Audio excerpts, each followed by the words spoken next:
is National Educational Television, a program produced for the Educational Television and Radio Center.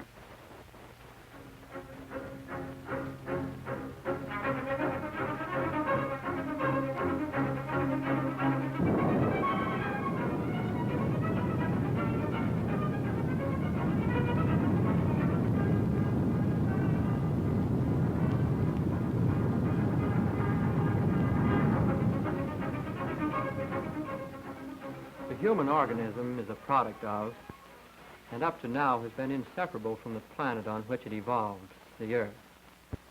We take for granted the air we breathe, the small changes in temperature around us, our conditions of light and darkness. We accept, too, gravity, which gives us weight. But put us in a rocket ship, send us out into space beyond our usual environment, and survival and comfort, taken for granted here on the Earth, suddenly become very real and very pressing problems. We know that today's airplane frequently has to carry along its own air supply, that it must be heated, even at the relatively low altitude where it flies its daily runs. Problems like these will have to be solved in rocket travel, too, and so will many new ones. One of the most interesting of these results from the fact that, in space, man will have no weight.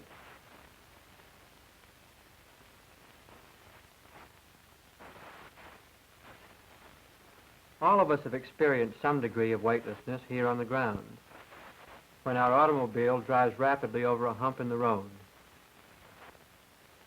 The tickling feeling at the pit of the stomach when we ride a Ferris wheel is a pretty impressive demonstration of weightlessness. At moments like these, nothing is holding us up against the pull of gravity.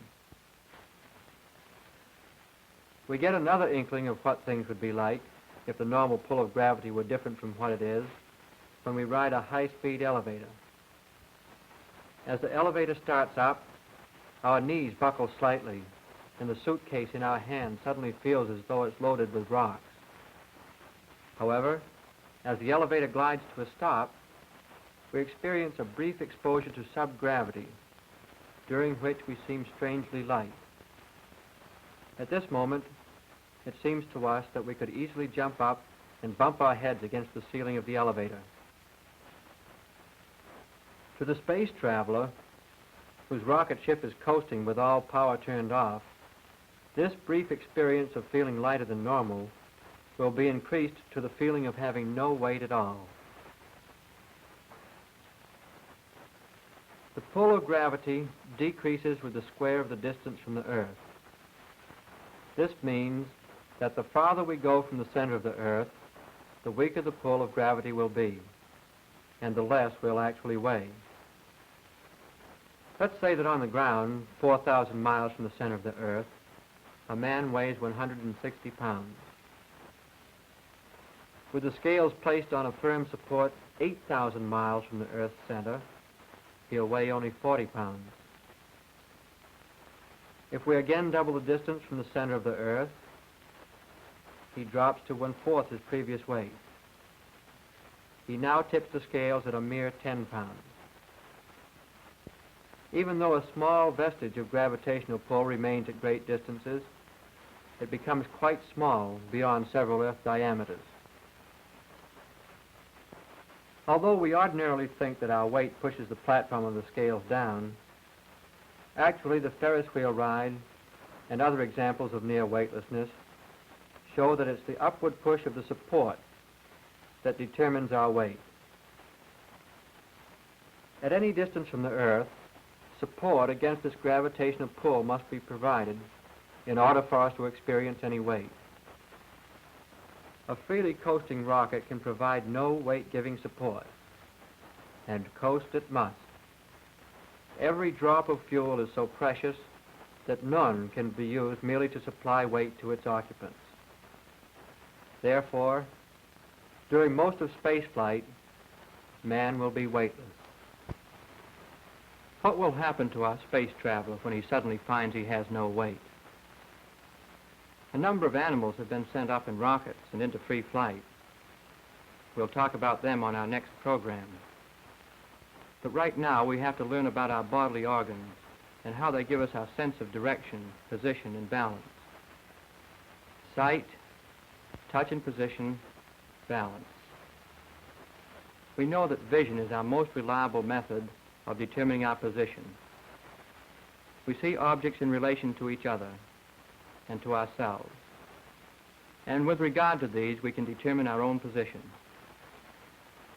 The situations under which vision can be fooled are so rare that we are mystified when we see something like this. The importance of vision in telling position in space is shown by the fact that an airplane pilot is unable to fly straight and level any distance in a fog without the aid of instruments. The sense of touch and position helps us to tell where we are by pressure on various parts of the body. We feel the pressure of the weight of our body where our chair holds us from falling to the floor. In the same way, pressure on the muscles and joints tells us the exact position of one part of our body with respect to the rest of the body. Let's demonstrate. Close your eyes. Have someone grasp your thumb firmly. Relax your arm.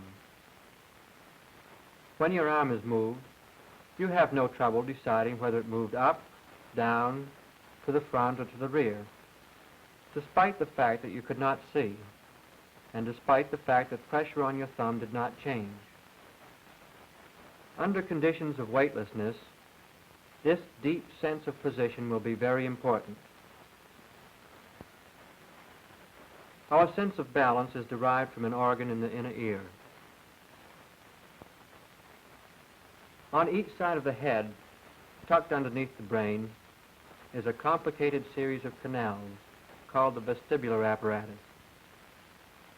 This delicate mechanism, which, by the way, has nothing to do with our sense of hearing, reports to the brain changes in the direction or strength of gravitational pull. In other words, from this apparatus come signals that tell us of any changes in direction or speed. This greatly enlarged and somewhat simplified model of the vestibular apparatus has, as you see, 3 nearly circular tubes fitting together at a kind of hub called the vestibule. The vestibule is in the corner of the box. The tubes, or semicircular canals, are arranged in the 3 planes of space like the 3 sides of the box. As we'll see, one canal signals motion to the front or rear. One canal signals motion to the right or left, and one signals motion up or down.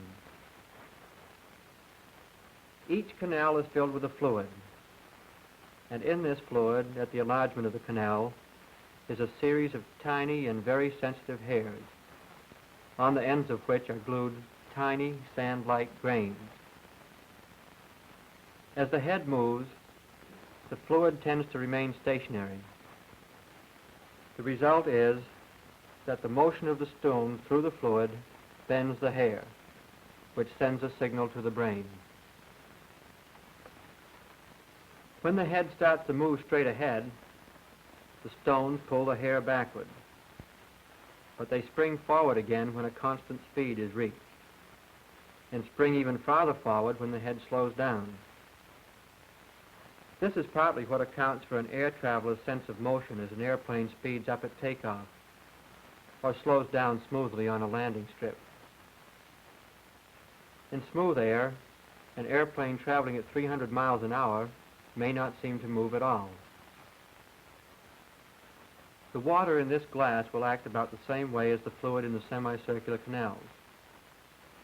At first, the tumbler spins independently of the water, but gradually the water begins to spin, too.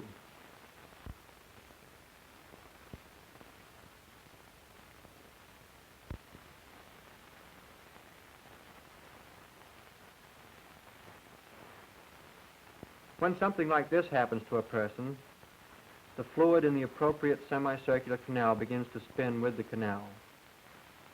A message of spinning is transmitted to the brain, and now something else begins to happen. Another message is sent to the brain. This one tells the eye muscles to move the eyes so that they can watch things going by. Since the eyes can see nothing unless they actually fix upon an object, at least for an instant, they move from side to side, watching a door go by, then snapping ahead to watch a window pass. Stopping the tumbler does not immediately stop the water. It will continue to rotate independently and will slow down only gradually. The same thing will happen in the semicircular canal. Stopping the chair will not stop the fluid.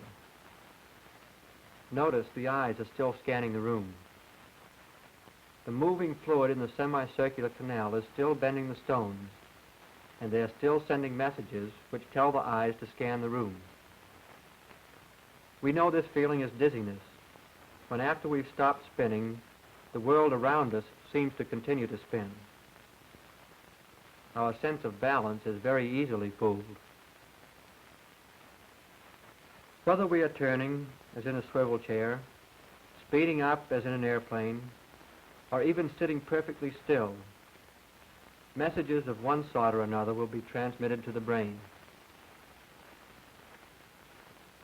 The only time that no signal is transmitted is during those moments of jumping or falling when gravity does not act on the stones in the normal way. A high diver who closes his eyes during his dive really has no way of knowing whether his head is down or up. The spaceman of the future will have to learn to live for long periods of time in this state. Since for the most part there's no gravity in a spaceship, he'll probably have little sense of balance. Sight, of course, will help his orientation, and so will his sense of touch and position. But the difficulties imposed by weightlessness can be psychologically and biologically rather severe.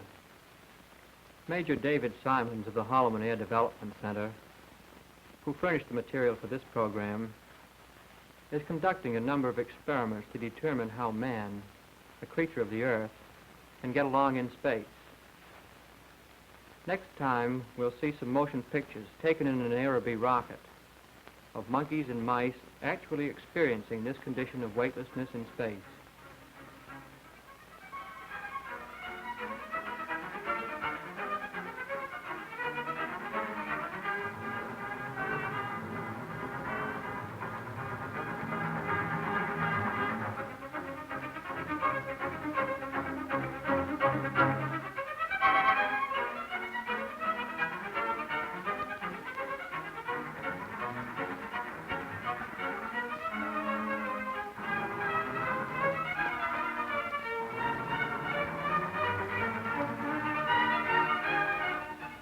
The preceding program was produced for the Educational Television and Radio Center.